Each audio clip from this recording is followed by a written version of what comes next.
ഓം ശ്രീ മഹാദേവി നമസ്തേ. ആനന്ദഭൈരവി ആസ്ട്രോളജിയിലേക്ക് എല്ലാവർക്കും സ്വാഗതം. 2024 ജൂൺ 30 രാത്രി 12:06 ശനി വക്രം ആരംഭിക്കുകയാണ്. നവംബർ 15 വരെയാണ് ഈ ശനി വക്രത്തിൽ സഞ്ചരിക്കുന്നത്. പൂരുരുട്ടാതി 2-ാം പാദത്തിൽ നിന്നും 1-ലേക്കും പിന്നീട് ചതയ നക്ഷത്രത്തിലേക്കും സഞ്ചരിക്കുന്നു. നവംബർ 15 തിരിച്ച് സഞ്ചാരം ആരംഭിക്കുന്നു. ഈ ശനിവക്രം ചിങ്ങക്കൂറുകാർക്ക് ഏത് തരത്തിലാണ് ബാധിക്കാൻ പോകുന്നത് എന്നാണ് നമ്മളിപ്പോൾ ചിന്തിക്കുവാൻ പോകുന്നത്. ചിങ്ങക്കൂറിലെ നക്ഷത്രങ്ങളായ മകം, പൂരം, ഉത്രം, 1-ാം പാദം എന്നീ നക്ഷത്രക്കാർക്കാണ് ഈ ഫലങ്ങൾ അനുയോജ്യമായിട്ടുള്ളത്. ചിങ്ങക്കൂറുകാർക്ക് ശനി അവരുടെ 7, 6 എന്നീ ഭാവങ്ങളുടെ അധിപനാണ്.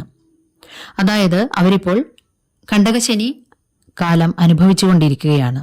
7, 6 എന്നീ ഭാവങ്ങളുടെ അധിപനായിട്ടുള്ള ശനി 7-ൽ നിന്നുകൊണ്ട് അവരുടെ ലഗ്നത്തിലേക്ക്, അതായത് 1-ാം ഭാവത്തിലേക്കും 9-ാം ഭാവത്തിലേക്കും അതുപോലെ 4-ാം ഭാവത്തിലേക്കും ദൃഷ്ടി ചെയ്യുന്നുണ്ട്. അവരുടെ അഷ്ടമാധിപനും 5-ാം ഭാവാധിപനുമായിട്ടുള്ള വ്യാഴം കർമ്മസ്ഥാനത്ത് 10-ാം ഭാവത്തിൽ സഞ്ചരിക്കുകയാണ്. ഈ ഗ്രഹങ്ങളുടെ രണ്ടുപേരുടെയും നിലകൾ അവരുടെ ജീവിതത്തിനെയും കർമ്മമണ്ഡലത്തിനെയും മറ്റും സാരമായിട്ട് ബാധിക്കുക തന്നെ ചെയ്യും. ഈ ചാനൽ ഇതുവരെ സബ്സ്ക്രൈബ് ചെയ്തിട്ടില്ലാത്തവർ ഒന്ന് സബ്സ്ക്രൈബ് ചെയ്യുവാനും നിങ്ങൾക്ക് ഇഷ്ടപ്പെട്ടവർക്കെല്ലാം ഈ ചാനൽ ഒന്ന് ഷെയർ ചെയ്ത് കൊടുക്കുവാനും അഭ്യർത്ഥിക്കുന്നു. അരികിലുള്ള ബെൽ ബട്ടൺ അമർത്തി അതിൽ ഓൾ എന്ന് കൊടുത്താൽ ഇനി വരുന്ന എല്ലാ വീഡിയോകളും തത്സമയം തന്നെ നോട്ടിഫിക്കേഷനായിട്ട് ലഭിക്കുന്നതാണ്. വീഡിയോ ഇഷ്ടമായാൽ ഒരു ലൈക്ക് തരുവാൻ മടി കാണിക്കരുതേ. ചിങ്ങക്കൂറുകാർക്ക് 7-ന്റെയും 6-ന്റെയും അധിപനായിട്ടുള്ള ശനി കണ്ടകനായിക്കൊണ്ട് 7-ൽ സഞ്ചരിക്കുകയാണ്. അവിടെ നിന്നാണ് ഇപ്പോൾ വക്രസഞ്ചാരം നടത്തുന്നത്, രാശി മാറാതെ തന്നെ. അവരുടെ ലഗ്നത്തിലേക്ക് തന്നെ ശനിയുടെ ഒരു ദൃഷ്ടി ഉണ്ടാകും എന്നതുകൊണ്ട് തന്നെ അവർക്ക് അവരുടെ ശാരീരികമായിട്ടും അവരുടെ പ്രശസ്തി, കീർത്തി, അവരുടെ സ്ഥിതി മുതലായവയെയും ശനി വല്ലാതെ നിയന്ത്രിക്കുന്നുണ്ട്. ഈ വക്രസഞ്ചാരം കൊണ്ട് അവർക്ക് പലരും പലതരത്തിലുള്ള രോഗദുരിതങ്ങളാലും കടത്താലും ശത്രുക്കളുടെ ശല്യത്താലും ബുദ്ധിമുട്ടിക്കൊണ്ടിരിക്കുന്ന ഒരു കാലമായിരിക്കും ഇത്. ഇത്തരം കാര്യങ്ങളിലെല്ലാം ഒരു കുറവുണ്ടാവുന്നതായിട്ട് മനസ്സിലാക്കാൻ സാധിക്കും, അല്ലെങ്കിൽ അനുഭവങ്ങൾ വരുന്നതാണ്. ധനപരമായിട്ട് ചില്ലറ ബുദ്ധിമുട്ടുകളൊക്കെ അവർ അനുഭവിച്ചു കൊണ്ടിരുന്ന് കാണും. മിക്കവാറും പേർ കടത്തിൽ മുങ്ങിത്താണിട്ടുണ്ടാവും. ഇതിനൊക്കെ ഒരു അറുതി വരുത്തിക്കൊണ്ട് തന്നെ ചെറിയൊരു മൂവ്മെന്റ് അവരുടെ കർമ്മരംഗത്തും അവരിടപെടുന്ന ഏതു രംഗത്തും ഉണ്ടാകുന്നതാണ്. അതായത് പോസിറ്റീവായിട്ടുള്ള ഒരു ചലനം ഉണ്ടാകുന്നതായിട്ട് കാണാൻ സാധിക്കും. കൂട്ടു ബിസിനസ് ചെയ്യുന്നവർക്കും വളരെ അനുകൂലമായിട്ടുള്ള സമയമാണ്. അവർ മുൻപ് ചെയ്തിട്ട് വേണ്ടെന്ന് വെച്ച ചില പങ്കാളികളെ വീണ്ടും ഒരുമിച്ച് കൂട്ടി ബിസിനസ് ചെയ്യുവാനും മറ്റും തയ്യാറാകുന്നു. അതുപോലെ മുൻപ് ചെയ്യാതിരുന്ന, പല കാരണത്താലും ഒഴിവാക്കിയിരുന്ന പല കാര്യങ്ങളും, അത് കൂട്ടു ബിസിനസ് ആവാം, അല്ലെങ്കിൽ ഒറ്റയ്ക്ക് ചെയ്യാനിരുന്ന ബിസിനസ്സുകളാവാം, ചെയ്തിരുന്ന ബിസിനസ്സുകളാവാം, കച്ചവടങ്ങളാവാം, പല കാരണത്താലും വേണ്ടെന്ന് വെച്ചത് കാര്യങ്ങളൊക്കെ ചെയ്യുവാൻ ആരംഭിക്കും. വീണ്ടും അതിലേക്ക് തിരിച്ചുപോക്ക് ഉണ്ടാകുന്നതാണ്. അത് പലപ്പോഴും പോസിറ്റീവായിട്ടുള്ള ഒരു അനുഭവമായിരിക്കും അവർക്ക് ഈ സമയത്ത് ഉണ്ടാക്കാൻ പോകുന്നത്. എന്നാൽ ഭാഗ്യസ്ഥാനത്തേക്കുള്ള ശനി ദൃഷ്ടി കൊണ്ട് കുറച്ച് നാളായിട്ട് തന്നെ പലതരം ഭാഗ്യങ്ങളും അവരുടെ ചുണ്ടിനും കപ്പിനും ഇടയിൽ നഷ്ടപ്പെട്ടു പോയിരുന്നത് ഈ സമയത്ത് അവർക്ക് ലഭിക്കുവാൻ സാധ്യതയുണ്ട്. അതായത് ഏതെങ്കിലും കാരണവശാൽ കിട്ടുമെന്ന് തീർച്ചപ്പെടുത്തിയിരുന്ന പല കാര്യങ്ങളും അവസാന നിമിഷത്തിൽ കൈവിട്ടു പോയിട്ടുണ്ടെങ്കിൽ അതവർക്കിപ്പോൾ തിരിച്ചു പിടിക്കാൻ സാധിക്കുന്നതാണ്. പിതാവിനും മറ്റും പലതരത്തിലുള്ള അസുഖം കൊണ്ട് വലഞ്ഞിരുന്നവർക്ക് ഒരു സുഖം അനുഭവപ്പെടുന്നതാണ്, അല്ലെങ്കിൽ അസുഖങ്ങൾക്ക് കുറവ് അനുഭവപ്പെടുന്നതാണ്. കർമ്മഭാവത്തിൽ നിൽക്കുന്ന വ്യാഴത്തിന്റെ പ്രഭാവം അവർക്ക് കൂടുതലായിട്ട് അനുഭവപ്പെടാതിരിക്കുന്നത് തന്നെ കണ്ടകനായിക്കൊണ്ട് ആ ശനി നിൽക്കുന്നത് കൊണ്ടായിരുന്നു. ഈ സമയത്ത് ആ ശനിയുടെ പ്രഭാവം അല്ലെങ്കിൽ ദുഷ്പ്രഭാവം ഒന്ന് കുറയുകയും വ്യാഴത്തിന്റെ ആനുകൂല്യം കൂടുതൽ ലഭിക്കാനും സാധ്യതയുണ്ട്. മാത്രമല്ല, കുറച്ചു മാസങ്ങൾ കഴിഞ്ഞ് ഇത് കടന്നു പോകും. നവംബർ 15 വരെ ഉള്ളൂ എന്ന് നിങ്ങൾക്കറിയാം. എന്നിരുന്നാലും ഇത് കഴിഞ്ഞ് ചില്ലറ മാസങ്ങൾ കൂടി കഴിയുമ്പോൾ മാർച്ച് മാസത്തോടുകൂടി ഇവരുടെ കണ്ടകശനി അവസാനിക്കുന്നു. പക്ഷേ ശനി സഞ്ചരിക്കാൻ പോകുന്നത് അഷ്ടമത്തിലേക്കാണ് എന്നുള്ളത് മറ്റൊരു കാര്യം. എന്നിരുന്നാലും ഭാഗ്യസ്ഥാനങ്ങളിൽ കൂടി വ്യാഴം കുറച്ചു നാളുകൾ കൂടി സഞ്ചരിക്കുമെന്നുള്ളത് കൊണ്ട് കൂടുതൽ ഭയപ്പെടാൻ ഒന്നുമില്ല എന്ന് ഓർമ്മിപ്പിച്ചുകൊള്ളട്ടെ. ഇവരുടെ ചിങ്ങക്കൂറുകാർക്ക് അധികമായിട്ടുള്ള ചിലവ് അനുഭവപ്പെടുന്നു. എന്നിരുന്നാലും നല്ല കാര്യങ്ങൾക്കു വേണ്ടിയാണ് ചിലവഴിക്കുന്നത് എന്ന് സമാധാനിക്കാവുന്നതാണ്.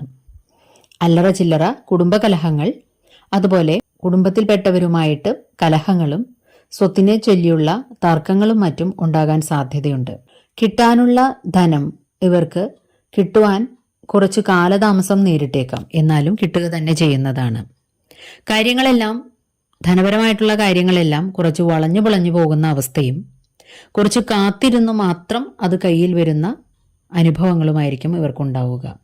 വിദേശ രാജ്യങ്ങളിലേക്ക് പോകുവാൻ ശ്രമിക്കുന്നവർക്ക്, പ്രത്യേകിച്ചും മെഡിക്കൽ രംഗവുമായിട്ട് ബന്ധപ്പെട്ടിട്ടും ജലവുമായി ബന്ധപ്പെട്ടിട്ടുള്ള ജോലികളുമായിട്ടും പഠനവുമായിട്ടും പോകാൻ ഉദ്ദേശിക്കുന്നവർക്ക് വളരെ അനുകൂലമായിട്ടുള്ള സമയമാണ്. അവർക്ക് പോകുവാൻ സാധിക്കുന്നു. മറ്റ് തടസ്സങ്ങളെല്ലാം, പ്രത്യേകിച്ചും ഗവൺമെൻറ് സംബന്ധമായിട്ട് ഉണ്ടായിരുന്ന തടസ്സങ്ങളെല്ലാം ഈ കാര്യങ്ങളിൽ മാറിക്കിട്ടുന്നതാണ്.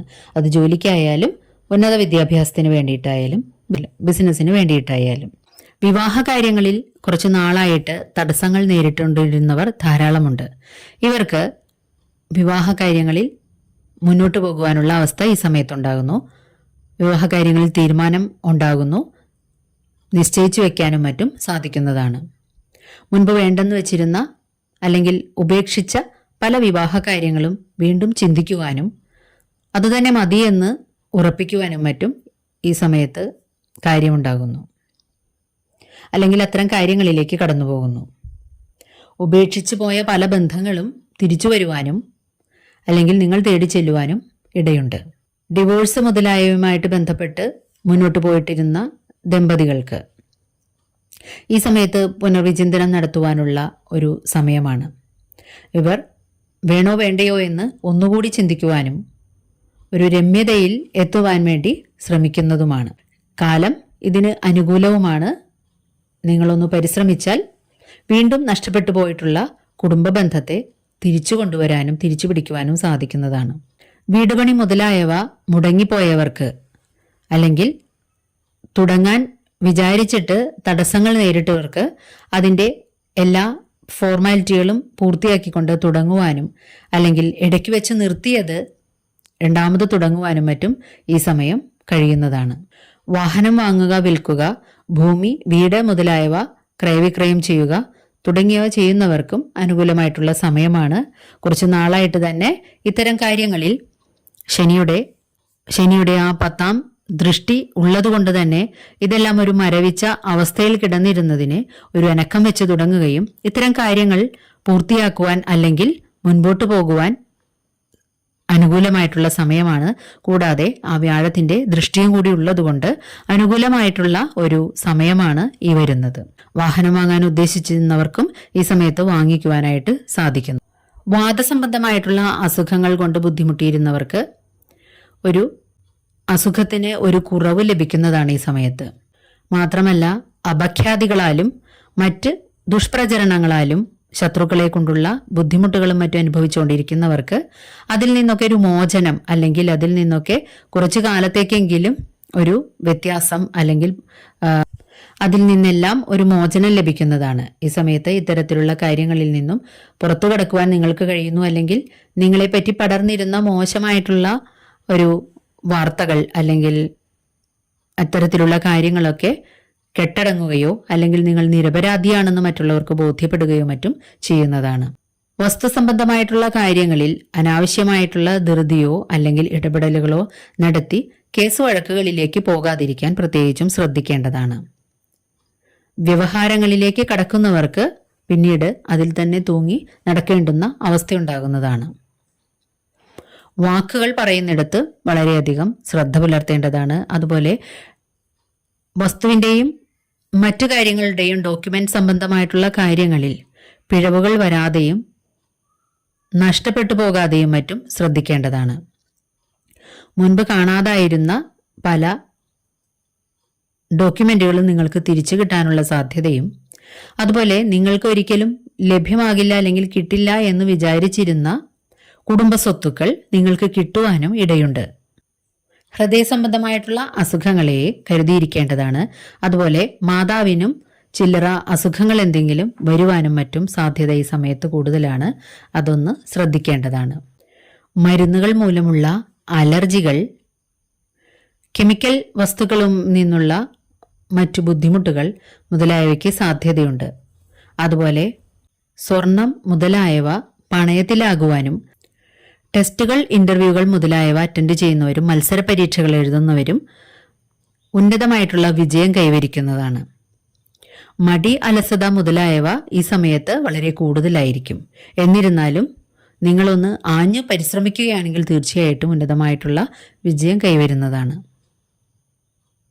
ദോഷങ്ങളുടെ പരിഹാരാർത്ഥവും ഗുണഫലങ്ങൾ കൂടുതൽ ലഭിക്കുന്നതിനുമായിട്ട് നിങ്ങൾ ചെയ്യേണ്ടത് ശനിയാഴ്ചകളിൽ വ്രതം നോൽക്കുക, ധർമ്മശാസ്ത്ര ക്ഷേത്രത്തിൽ നീരാഞ്ജന സമർപ്പണം, എള്ളെണ്ണ സമർപ്പണം, എള്ളു വാങ്ങി നൽകുക മുതലായവയും, ശിവക്ഷേത്രത്തിൽ മൃത്യുഞ്ജയ പുഷ്പാഞ്ജലി അല്ലെങ്കിൽ അഥവാ മൃത്യുഞ്ജയ ഹോമം,